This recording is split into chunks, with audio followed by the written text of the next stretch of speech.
All right, let's talk about this now. Regis Prograis versus Josh Taylor is happening this weekend. All right, now this is going to be a pretty good fight. A lot of odds and everything. People are saying this is a 50-50 fight, but when you look at the odd makers and everything, the betting odds, Regis Progress is 175 underdog to Josh Taylor. Maybe that's because the fight is over in the UK in the O2 Arena. They believe that hey, their man, Josh Taylor, can do it. All right. Now, going into this fight here, look, I always wanted to see what Regis Progress looked like against, a boxer, someone who could use the jab, okay, someone who could work off the jab and everything. Because Regis Progress, he's kind of like a, brawler like. You know what I mean? He's a straight puncher, a slugger. So in this fight, I guess to see if he'll switch it up or anything is like that. Now, Regis Progress has stated that Josh Taylor, he used the same style over and over. He says he don't want to call him one-dimensional. Well, if he has the same style in his like past 15 fights, he's basically one-dimensional, right? So I want to see if Regis Progress himself, if he'll switch up.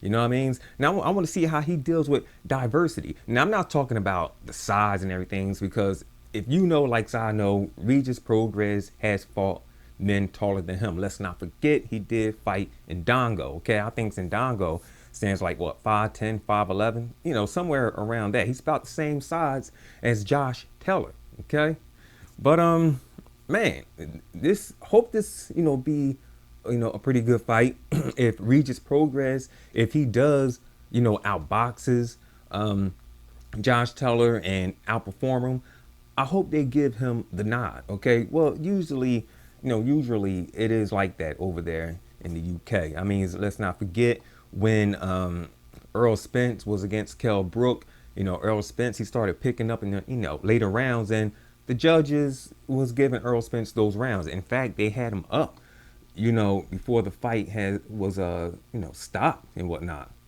So yeah, they should be pretty fair. That's if this fight goes 12 rounds because both these guys got popped. Okay, now we all know, the saying. Okay, everyone has a plan until you get punched in the mouth. Regis Progress, he hasn't felt Josh Taylor's power yet, and Josh Taylor hasn't felt Regis Progress's power yet. But one thing I could say, all right, Josh Taylor, he has been on the canvas. He has been hurt. Hell, he was on the canvas in his last fight.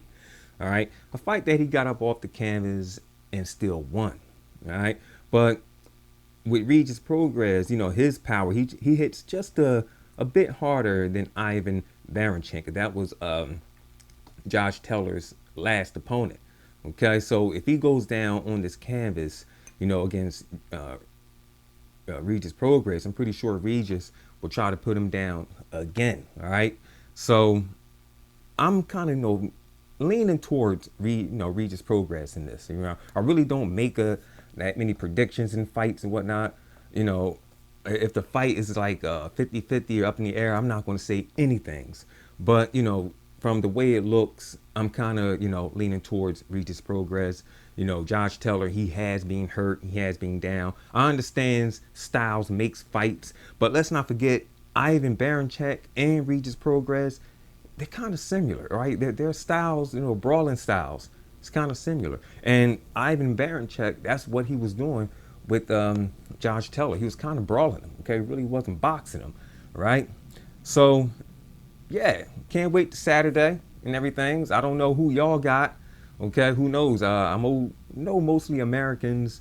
It's gonna go with Progress, and a lot will go with Taylor over in the UK. But I do not underestimate Josh Taylor. Okay, he is a superb boxer. All right, I mean his superb boxing skills got him here where he's at now.